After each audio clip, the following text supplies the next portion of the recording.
பாகுபலி த epic. இப்படி ஒரு கதையை தேர்வு செஞ்சு அதை ரொம்ப ரொம்ப பிரம்மாண்டமாக அந்த படத்தை நமக்குள்ளார ஆச்சரியத்தை ஏற்படுத்துகிற வகையில் அவர் ப்ரெசென்ட் பண்ணியிருக்கிற விதம் வந்து ரொம்ப அழகு. அது எல்லாத்துக்கும் தெரிஞ்ச விஷயந்தான். சில காட்சிகள் வந்து வெளிநாட்டு படங்களுடைய சாயலில் இருந்தாலும் கூட நம்ம வந்து அந்த மேக்கிங்கை வந்து நம்ம ஏற்றுக்கொள்ளலாம். ஒன்றும் தவறு இல்லை. ரொம்ப ரொம்ப அழகான ஒரு மேக்கிங், நல்ல ஒரு ஃபோட்டோகிராஃபி, பிரமாதமாக அந்த படத்தை கொடுத்துருக்காரு.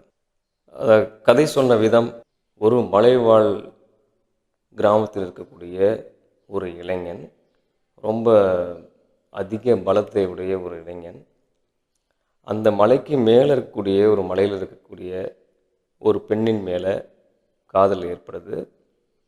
அந்த பெண் யாருன்னு பார்த்தீங்கன்னாக்கா, ஒரு நாட்டை எதிர்க்கக்கூடிய புரட்சி படையை சேர்ந்த ஒரு பெண்.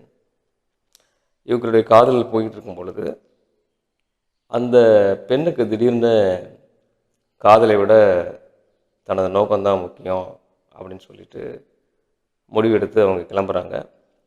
அப்படி கிளம்புற வழியில் அந்த நாட்டுடைய காவலர்களால் கைது செய்யப்படுறாங்க.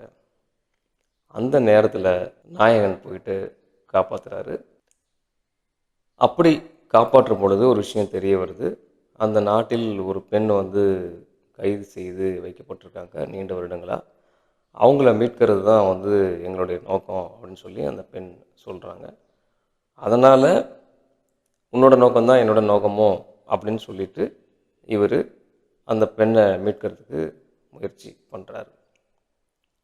அப்படி முயற்சி பண்ணும் பொழுது என்னென்ன விஷயங்கள்லாம் நடந்துச்சு அப்படிங்கிறது தான் இந்த படத்துடைய சுவாரஸ்யமான கதை. அப்படி அவர் முயற்சி பண்ணும் பொழுது அந்த நாட்டுடைய படை வீரர்கள், அந்த படையை வழிநடத்திட்டு வர முக்கியமான ஒரு நபரே வந்து இவரை பார்த்து, ஐயா நீங்களா அப்படின்னு சொல்லிட்டு பிரமிச்சு போய் ஸ்தம்பிச்சு காலில் விழுறாரு. அந்த போர் படையை சேர்ந்தவங்களும் காலில் விழுறாங்க. அப்போ ஒரு சந்தேகம் வருது, நான் யார் அப்படின்னு சந்தேகம் வருது. அப்போ தான் வந்து அந்த படையை சேர்ந்த அந்த கட்டப்பா அவர் யார் அப்படின்ற விஷயத்த சொல்கிறாரு.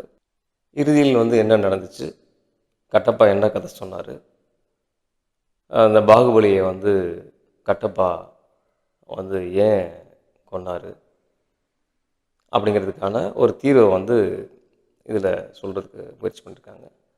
ஏற்கனவே பார்த்த பாகுபலி 1, 2 இந்த படங்களை நேர்த்தியாக எடிட் பண்ணி நம்மளுக்கு இந்த ஒரு சிறிய கிளைமேக்ஸை ஆட் பண்ணி ஒரு தீர்வையும் கொடுத்து இந்த படத்தை கொடுத்துருக்காங்க.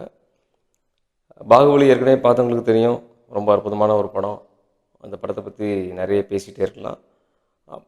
எத்தனை முறை வந்து ரீரிலீஸ் பண்ணாலும் அந்த படத்தை பார்க்குறதுக்கு எல்லாருமே ஆர்வமாக இருப்பாங்க. ஏன்னா அந்த படம் உண்மையிலே ஒரு காவியம் அப்படிங்கிறது நம்ம எல்லாத்துக்குமே தெரியும். பிரபாஸ், நீங்கள் அந்த படத்தில் பிரபாஸாக நீங்கள் பார்க்க முடியாது. ரம்யா கிருஷ்ணனாக இருக்கட்டும், தமன்னாவாக இருக்கட்டும், சத்யராஜாவாக இருக்கட்டும், அனுஷ்காவாக இருக்கட்டும், ராணா டகுபதியாக இருக்கட்டும், இவங்க யாரையுமே நீங்கள் வந்து அவங்களாவே பார்க்க முடியாது. நீங்கள் வந்து கட்டப்பாவும் பாகுபலியாகவும் பல்லவாகவும் தான் நீங்கள் பார்க்க முடியும். அப்படி ஒரு பெர்ஃபார்மன்ஸ் கொடுத்துருப்பாங்க. ராஜமௌலியை வந்து நம்ம இயக்குனரை ரொம்ப பாராட்டணும். ரொம்ப பிரம்மாண்டமாக அந்த படத்தை நமக்குள்ளார ஆச்சரியத்தை ஏற்படுத்துகிற வகையில் அவர் ப்ரெசென்ட் பண்ணியிருக்கிற விதம் வந்து ரொம்ப அழகு. அது எல்லாத்துக்கும் தெரிஞ்ச விஷயந்தான். ஸ்க்ரீன் ப்ளே, அதுக்கப்புறமா வந்து மேக்கிங், விஎஃப்எக்ஸ், அப்புறம் ஒளிப்பதிவு எல்லாமே வந்து பியூட்டிஃபுல். இப்போ இருக்கிற டெக்னாலஜிக்கு தகுந்த மாதிரி நிறைய மாற்றங்களை செஞ்சு நமக்கு அந்த படத்தை கொடுத்துருக்காங்க. உண்மையாலுமே ரொம்ப அற்புதமான ஒரு படம். நீங்கள் தியேட்டரில் பார்த்து நல்லா என்ஜாய் பண்ணலாம். அப்படி ஒரு அற்புதமான ஒரு மேக்கிங். ஸோ வாய்ப்பு இருந்துச்சுன்னா நிச்சயமாக தியேட்டரில் போய் படத்தை பாருங்கள்.